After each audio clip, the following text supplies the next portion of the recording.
UP में MSP पर गेहूं बेचने के लिए फार्मर रजिस्ट्री अनिवार्य। उत्तर प्रदेश में अब न्यूनतम समर्थन मूल्य पर गेहूं बेचने के लिए फार्मर रजिस्ट्री अनिवार्य कर दी गई है। जिन किसानों ने अभी तक अपनी रजिस्ट्री नहीं कराई है वे सरकारी खरीद केंद्रों पर गेहूं बेचकर एमएसपी का लाभ नहीं ले सकेंगे। मुख्य सचिव एसपी गोयल ने खाद्य एवं रसद विभाग तथा कृषि विभाग को निर्देश दिए हैं कि एमएसपी के तहत होने वाली सभी खरीद में किसान पहचान पत्र को अनिवार्य रूप से लागू किया जाए। आज आएगी UP final voter list. Uttar Pradesh में विशेष गहन पुनरीक्षण को लेकर गतिविधियां तेज हो गई हैं। आज 10 अप्रैल को निर्वाचन आयोग फाइनल वोटर लिस्ट जारी करेगा। इससे पहले रिकॉर्ड दुरुस्त करने का काम जारी है। फाइनल वोटर लिस्ट जारी होने से पहले अधिकारी उच्च शिक्षा समीक्षा बैठक कर रहे हैं। यूपी में 4 नवंबर 2025 को एसआईआर का काम शुरू हुआ था। यूपी के मुख्य निर्वाचन अधिकारी नवदीप रेनवा ने बताया कि फाइनल वोटर लिस्ट जारी होने के बाद इसे आधिकारिक रिकॉर्ड माना जाएगा। भविष्य के सभी संशोधनों का आधार यही बनेगा। आज 10 अप्रैल को सुबह 11 बजे सभी जिला निर्वाचन अधिकारी राजनीतिक दलों के साथ बैठक करेंगे। 14 तारीख को दिखेगा दिग्गजों का जलवा। पीएम मोदी, अखिलेश यादव और मायावती तक पार्टियों का गेम प्लान।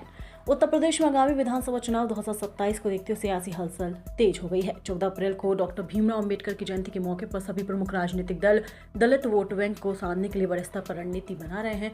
मेरठ समेत पूरे प्रदेश में इस दिन को लेकर राजनीतिक गतिविधियां चरम पर हैं। प्रधानमंत्री नरेंद्र मोदी वेस्ट यूपी में लगातार सक्रिय हैं। 2 महीनों के भीतर ये उनकी तीसरी बड़ी रैली होगी। 14 अप्रैल को सहारनपुर में दिल्ली देहरादून एक्सप्रेसवे के उद्घाटन के साथ एक विशाल जनसभा प्रस्तावित है। अमृतसर कोलकाता के बीच एक और विशेष ट्रेन बरेली से वाया गोरखपुर होगा संचालन। रेलवे ने बरेली होकर चलने वाली एक और ग्रीष्मकालीन विशेष गाड़ी की समय सारणी जारी की है। आरक्षित श्रेणी की इस ट्रेन का संचालन गोरखपुर होते हुए 13 अप्रैल से 2 जुलाई तक 12-12 फेरों के लिए अमृतसर कोलकाता के बीच किया जाएगा। पूर्वोत्तर रेलवे के मुख्य जनसंपर्क अधिकारी सुमित कुमार ने बताया कि 04624 अमृतसर कोलकाता ग्रीष्मकालीन साप्ताहिक आरक्षित विशेष गाड़ी 13 अप्रैल से 29 जून तक प्रत्येक सोमवार को अमृतसर से रात 8:10 पर चलने के बाद जालंधर, अंबाला, यमुनानगर, जगाधरी, सहारनपुर, मुरादाबाद होते हुए अगले दिन सुबह 7:40 पर बरेली आएगी। अखिलेश का आरोप, भाजपा राज में पुलिस व्यवस्था चौपट, अस्पतालों की हालत खराब। सपा अध्यक्ष एवं पूर्व मुख्यमंत्री अखिलेश यादव ने कहा है कि भाजपा का राजनीतिक चरित्र जन विरोधी है।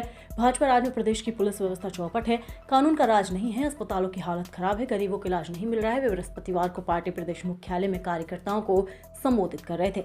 सपा अध्यक्ष ने कहा कि 2027 के विधानसभा चुनाव में 2024 लोकसभा चुनाव से ज्यादा सावधानी बरतनी है। भाजपा की साजिश से सावधान रहना है।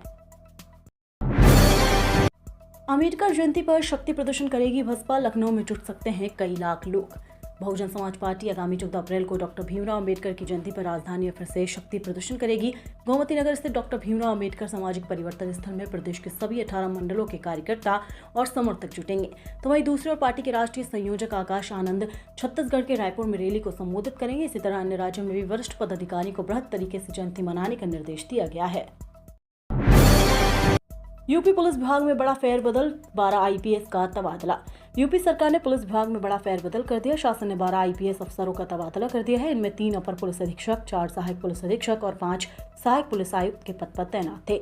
अचानक हुए इस तबादले से विभाग में हड़कंप मचा है। शासन ने जिनका तबादला किया है उनमें सहारनपुर अपर पुलिस अधीक्षक सागर जैन को प्रयागराज पुलिस उपायुक्त प्रयागराज पुलिस कमिश्नरेट गोंडा पूर्वी अपर पुलिस अधीक्षक रहे। मनोज कुमार रावत को संभल में अपर पुलिस अधीक्षक दक्षिणी, मेरठ अपर पुलिस अधीक्षक आयुष विक्रम सिंह को बहराइच का अपर पुलिस अधीक्षक नगर बनाया है। सीएम योगी बोले, बुनकरों की आय, सम्मान और स्थायित्व सुनिश्चित करना हमारी प्राथमिकता। मुख्यमंत्री योगी आदित्यनाथ ने कहा कि बुनकर केवल परंपरा के संवाहक नहीं बल्कि प्रदेश की अर्थव्यवस्था के सशक्त आधार है। ऐसे में उनकी आय, सम्मान और आजीविका को स्थिरता सुनिश्चित करना राज्य सरकार की सर्वोच्च प्राथमिकताओं में है।